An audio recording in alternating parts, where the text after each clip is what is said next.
I mean, there is one scene where we do have a werewolf in it, but it is.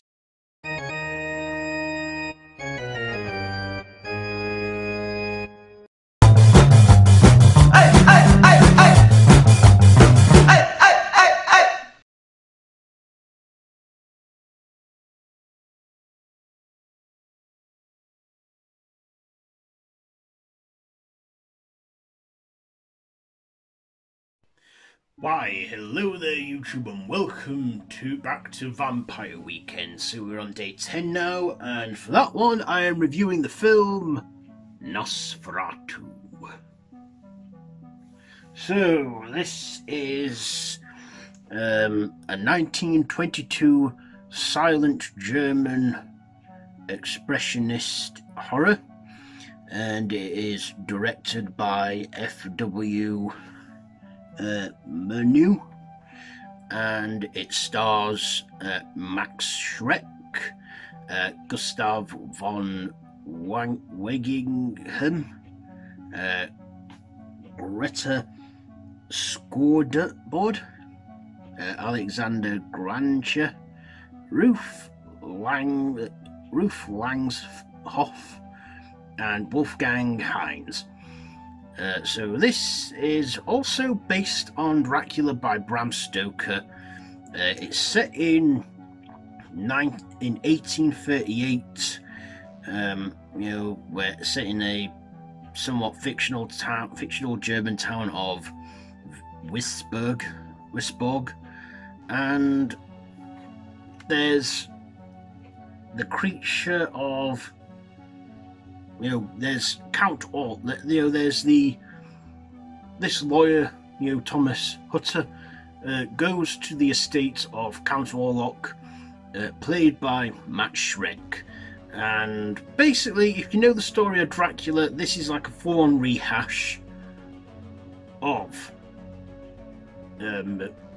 Dracula, but the characters' names are changed, the setting is changed, because of rights at that time with Bram Stoker's estate, because Bram Stoker had only been dead 10 years when this film came out, and when Bram Stoker's widower and family saw all this film, they wanted it banned because they had no permission at all to do it. Even though they did change the setting and the characters, it was still said that it was based on Bram Stoker's Dracula.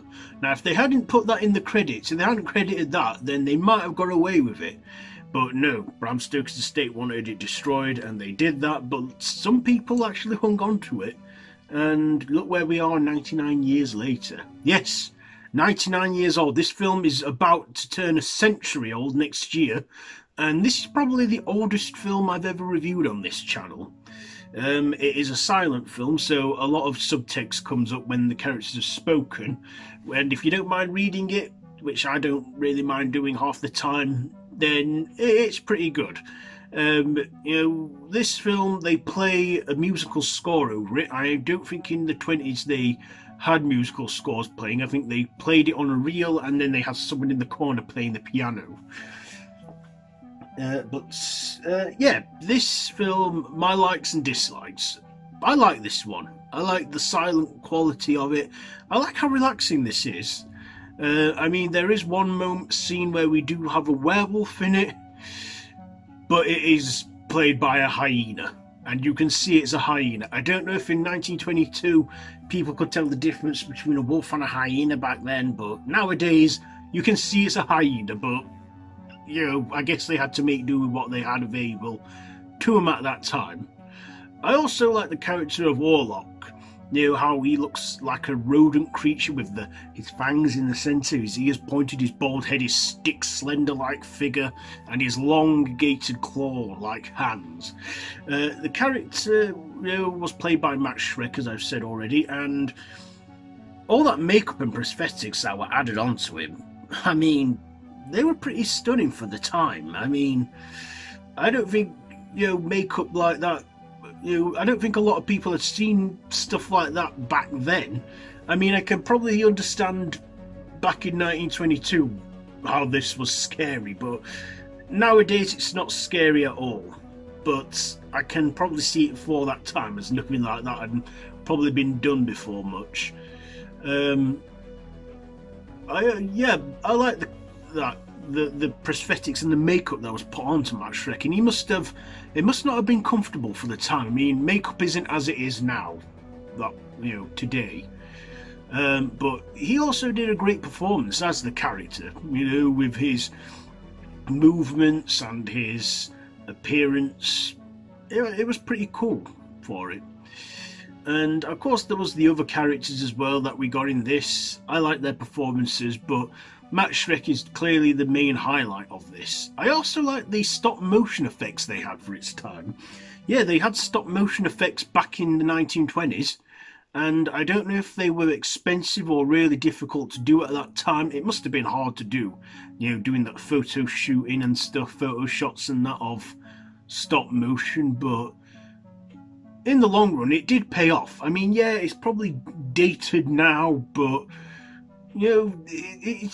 for me, seeing it in a film made 100 years ago, well, about a century ago, looking at it, I'm like thinking, yeah, this is pretty cool. Like, it does look kind of good for its time, and yeah, it also has great cinematography, even though it's black and white. Well, bits of it are like black and white, but they also had different colour shadings for different scenes and different moments and different parts and sequences in the film.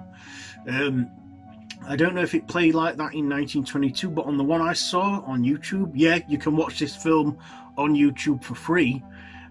Just type in Nosferatu 1922 and you'll find it. There's various different versions of it. Different versions and stuff. Anyway, this film, I think, is a pretty decent one, and it's good for its time. If you can handle the silent movie, and you don't mind reading, check it out, because I really enjoyed this one. Even though it was a rehash of Dracula, it was okay. Also, this introduced the whole vampires burning in the sun trope. Yeah, before this, that had not been done before, but in the final act where we see Orlok exposed to the sun, he puffs and turns to dust. That had not been done in a vampire movie before, but it was because of that vampires then burnt in the sun. Before that had never happened, which was very interesting. I actually didn't really know that until Anthropomantic Fiend. He's a fellow horror YouTuber that, he loves his vintage stuff. He loves silent horror films and that. He's a great guy. I watched this film with him on a live stream, and he told me a lot of interesting facts about it too. So that you learn, the more you know. Anyway, my final thoughts and ratings. I enjoy the film. It's a good one. I'm giving it. Do you know what? I'm actually going to give it a 5 out of 5 steaks, because I never seen anything. I never really seen. I mean, I watch a lot of silent. I watch some silent movies, but this one I do enjoy watching, and I've watched more than once. So yeah, Nosferatu. There you go. So that's it for Vampire Weekend Day 10. I'll be back tomorrow reviewing another vampire movie. So yeah, have you seen this one? Let me know down in the comments below if you have. If you like this video, be sure to give it a big thumbs up, share with your friends, feel free to subscribe to my channel if you haven't already, and to hit that notification bell. All my social media links are linked down below in the description. So until tomorrow, till next time, don't have nightmares.